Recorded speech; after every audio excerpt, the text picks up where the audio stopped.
Leona Graham Podcast. Brought to you by Honda School of Motorcycling, new rider programme.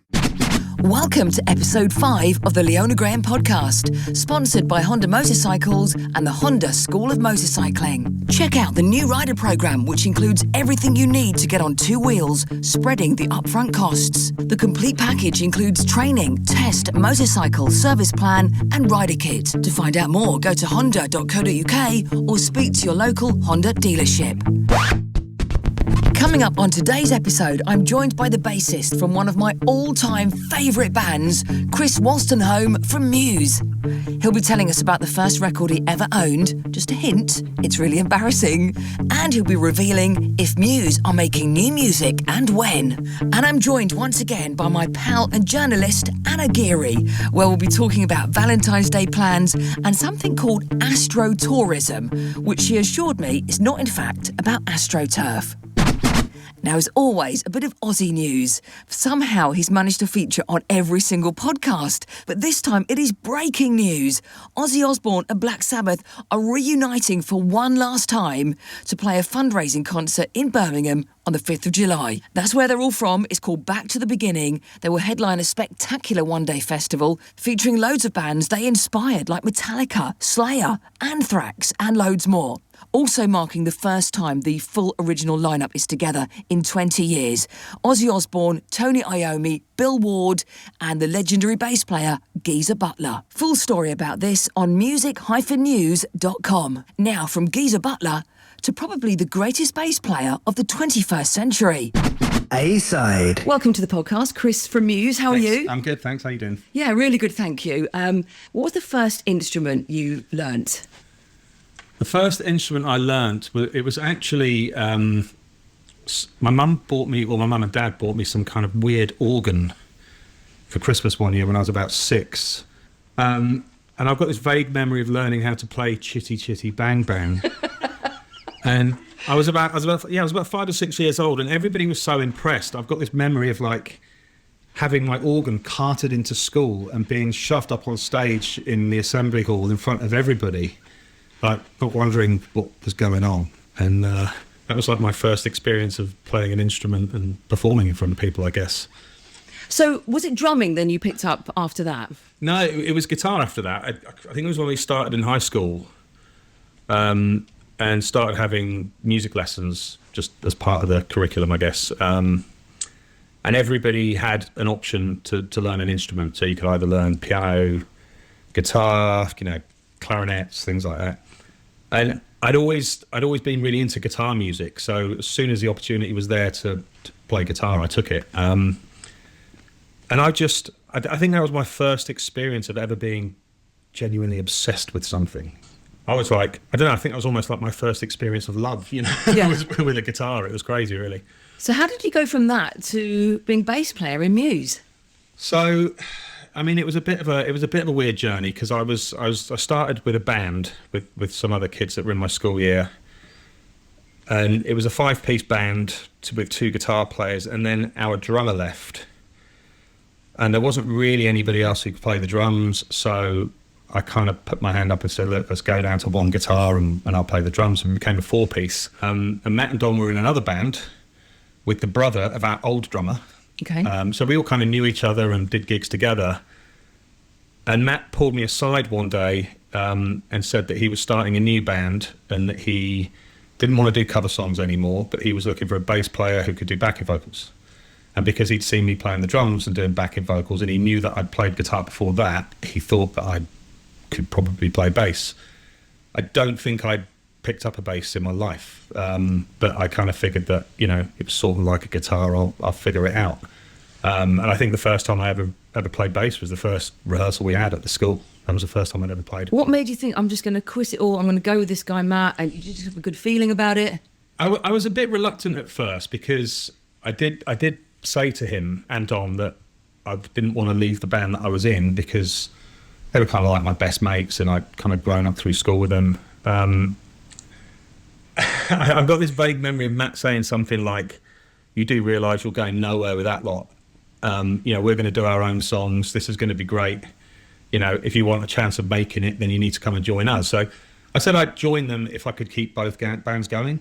And then I think I had 2 or 3 rehearsals with Matt and Dom, and I don't know, something was just very different about the way it all operated, and just the chemistry with the 3 of us. And it was just straight off the bat, it was just a level above anything we'd done before. And I think the fact that we were doing our own stuff just kind of got me excited, because you know, up until that point, as much fun as it was, I was kind of getting a bit bored of, you know, Nirvana covers, and you know, we're playing stuff like Ned's Atomic Dustbin and the Census things and Mega City 4. That was all kind of fairly big at the time. And of course, at the beginning as well, you had different names. You had lots of different names. Where did these names come from that you went through? Well, I think the first name was Rocket Baby Dolls. That was the first name that the 3 of us had. And I think that came from some sort of porn film that Matt watched. It was back in the days, remember like RTL, when it was the old school satellite and you had the German channels, and if you tuned in at a certain time, you got like a nice little treat.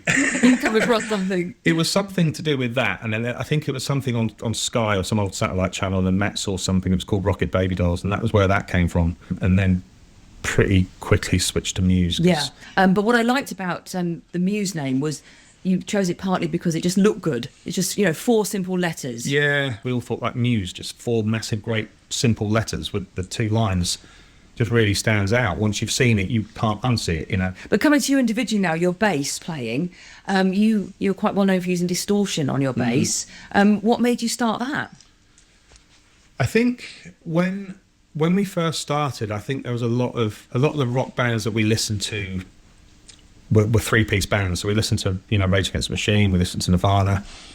But the one thing that always kind of bugged me about 3-piece bands, I always really liked the space in a 3-piece band, but I always had this weird thing where when a guitarist kind of went off and, you know, did a solo or whatever, I always felt like there was this massive hole that was left in the sound.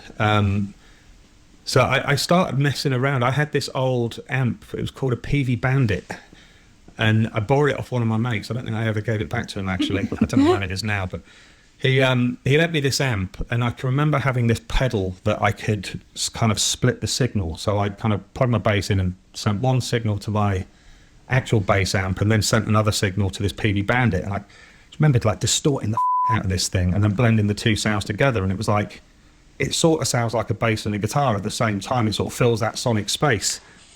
And I can remember the next rehearsal taking this double amp rig in and showing the guys. And we were rehearsing in this, it was like a community centre in the next village along from where we lived. And it was, you know, horrible sounding room, just wooden floors, echoey, having this bass rig on full blast. And everyone was like, yeah, this is wicked. And, you know, I don't think many people were doing that at the time, you know, sort of making, I always just had this thing with bass. I liked playing it, but I always felt like it sounded a bit boring sometimes. Is it because you were a guitarist first, do you think, that you tried to sort of evolve it? Maybe. I mean, maybe it was that, and maybe a bit of ego where I was just like, I don't want to be f***ing heard, you know, I need people to notice me.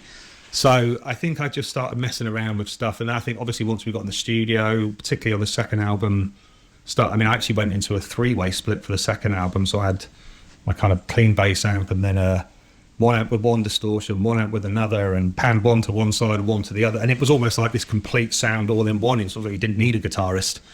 And I can remember that became a thing for a while, particularly, I think from Origin of Symmetry up to Absolution and Black Holes. We always had this thing where the band has to be heavy before the guitars are laid down. They're just the bass and drums on that. That's where the heaviness has to come from, because then that gives Matt the freedom to kind of go off and want to do what he wants without the band losing that heaviness, if you know what I mean. Which Muse song features your favourite bass line and why? God, that's a tough one. I mean, you know, I think Hysteria is probably one of the obvious ones. I mean, that song started life as, it is weird. It actually came about in a sound check in Doncaster, of all places. And Matt started playing. He was sort of playing the bass riff, but he was playing it on the guitar. And he was sort of playing it almost like a bit of a bluesy kind of thing. And then we started jamming it out, and I think I added the 16th things to make it sound like this machine gun type thing going on. And then it became the bass line, and then Matt ended up having this other guitar part. But I remember at the time, I mean, even in the studio, we were really focusing a lot on the sound with that, and then we added the synth just to give it a bit of weight as well. And I guess at the time, that, you know, it was quite different. I mean, I don't think anyone had really done anything like that before. But I'd say, Hysteria was up there. I always used to really enjoy Stockholm, actually, because Stockholm was a real challenge to play.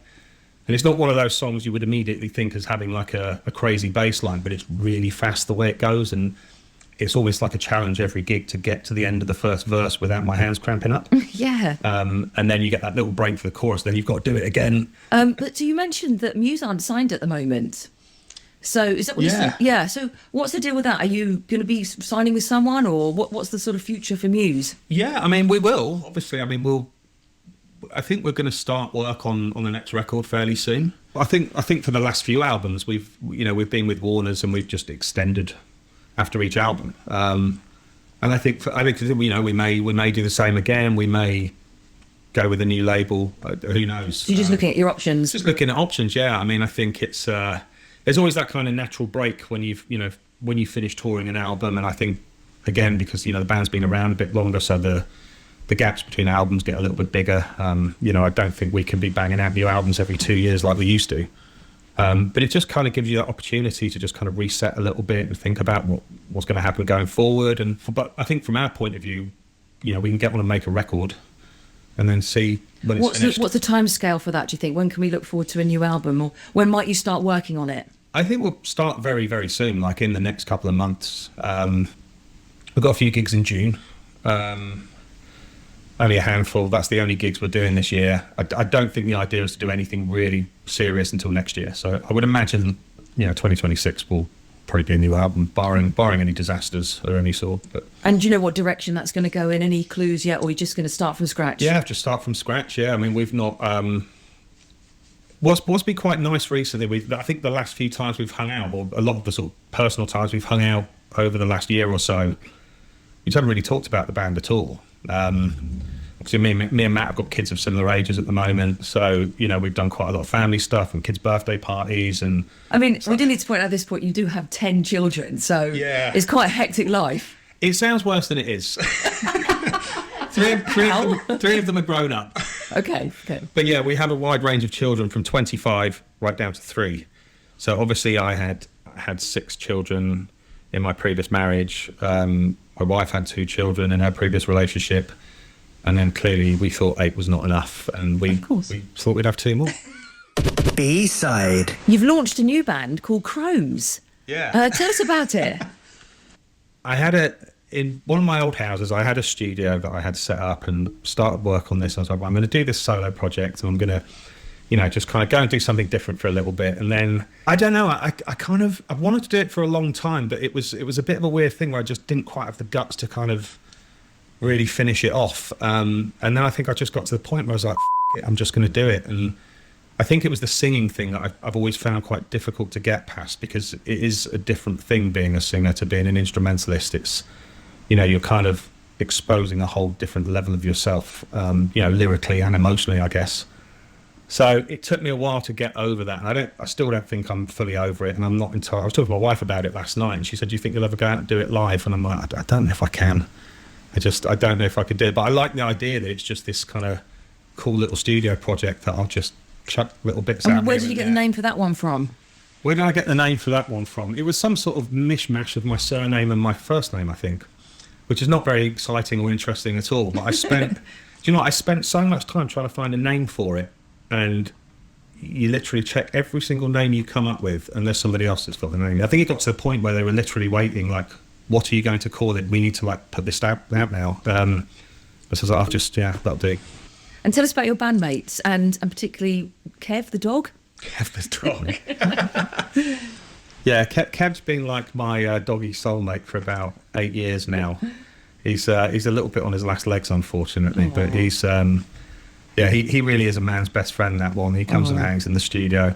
But yeah, it's not actually a band. It's basically all me at the moment. The only thing it isn't me was the piano, and Karis, my wife, did that. But yeah, I'd probably say over the course of the next year, there'll certainly be another handful of songs coming out. The first 2 I just kind of very quietly slipped them out. Right, you didn't want to make a song and dance fuss about it. Much of a fuss, yeah. So I just kind of put them out, and initially it was kind of semi-anonymous, although it was on my Instagram page, but it could have just been a band that I liked, you never know.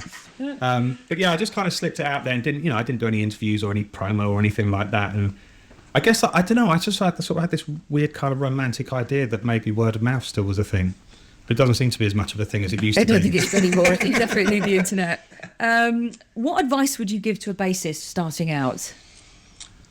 I think the same as any musician, really. I mean, I always feel that when you're making music, you have to be making music if you're a lover of music. Right.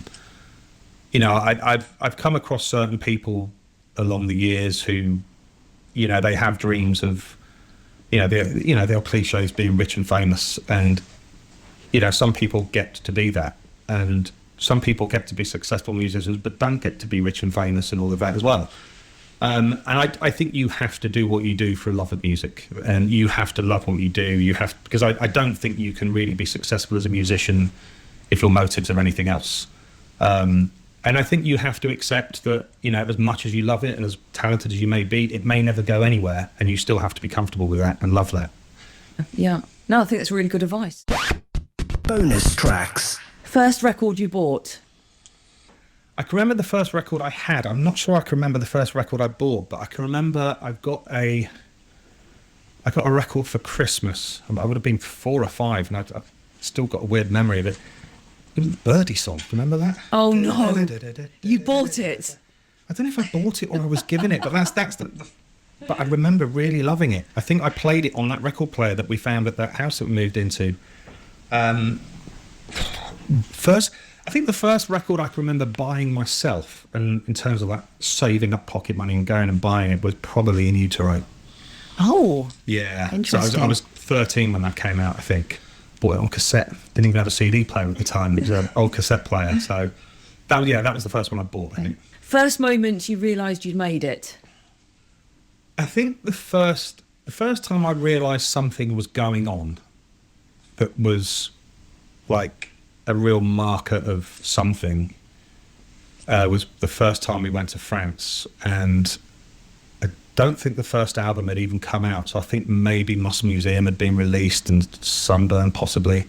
And at the time in the UK we were still at that point where we might do a gig in London and 300 people might show up, but then equally we'd do a gig in Wolverhampton and 20 people might show up. So it was, depending on where we were in the country, we were far from successful at that point. We did this gig and 500 people showed up, packed the place out, and it was the first time I ever saw that kind of slightly hysterical kind of fan reaction where people were kind of losing it because we were just kind of pottering around in the bar in this kind of little dive bar type of place. And I can remember someone coming up and they had a pen and a drumstick, and I actually genuinely didn't know what they wanted. And then I realised that they were asking me to sign a drumstick. And at the time that was like, wow, this is the real deal. Like, someone's asking me to sign a drumstick here. Was that quite exciting? You're like, wow. It was weird, but it was exciting, yeah. I mean, it was like, because I don't think I'd ever seen that level of enthusiasm before. And, up until that point, we'd done small tours in the UK, but like I said, people would come and watch you and they'd be like, yeah, man, that's cool. But there was never that sort of level of hysteria with it. We literally went from playing this free gig to 500 people to, 6 months later playing to 2,000 people, which, it was big. And then you walking out to that stage, the first time you must have heard a massive roar. What was that like? Oh, it was amazing. I mean, but it's the sort of stuff you dream of. You dream of as a kid, and you sort of dream about it. You didn't ever think it's really going to happen. So when it does, I mean, for me, like, moments like that were just as important as, playing Glastonbury when we first headlined Glastonbury, which again was another moment that felt like a milestone.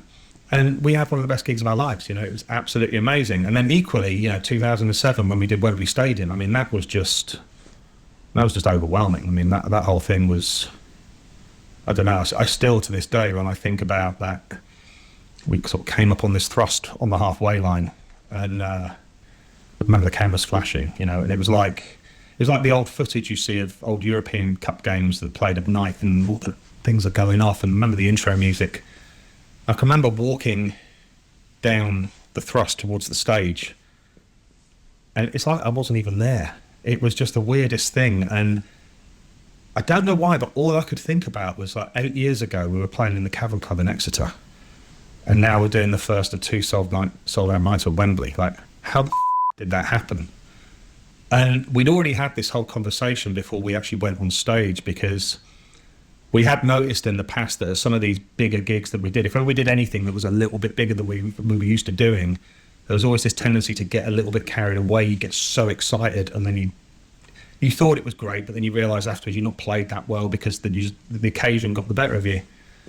But I think with Wembley, it was just so important. And we had this whole thing where we said, look, the first 4 songs, just don't look at the crowd. We're playing to each other, got to zone it out. And I found it really difficult because I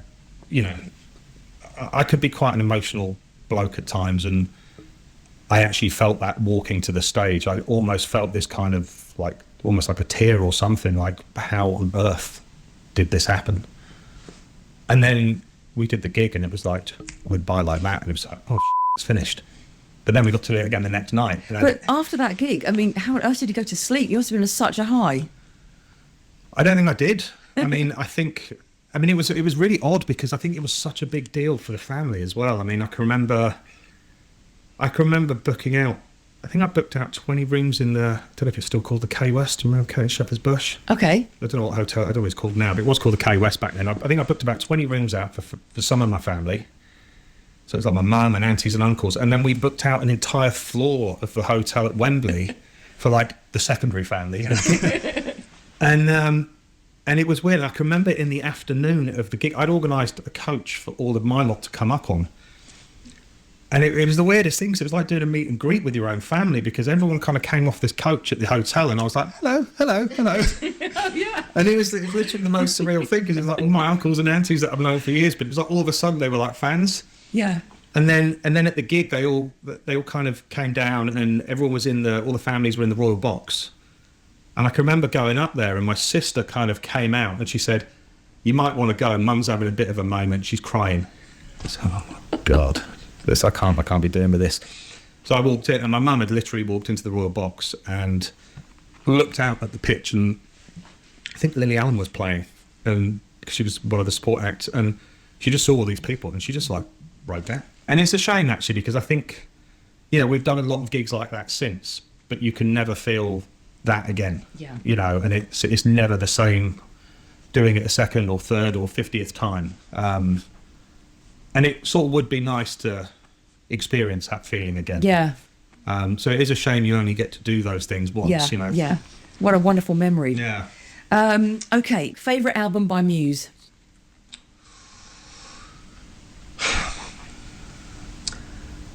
I would have to say that from top to bottom, if I had to pick one that I thought was full of absolute bangers all the way through, it would probably have to be Black Holes, Okay. I think.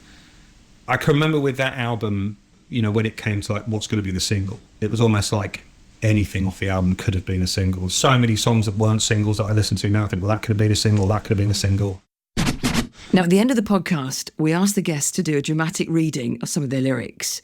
So I've got the lyrics here for Time Is Running Out. Wow. I want you to imagine that the lyrics to this song make up the script to a Hollywood blockbuster thriller.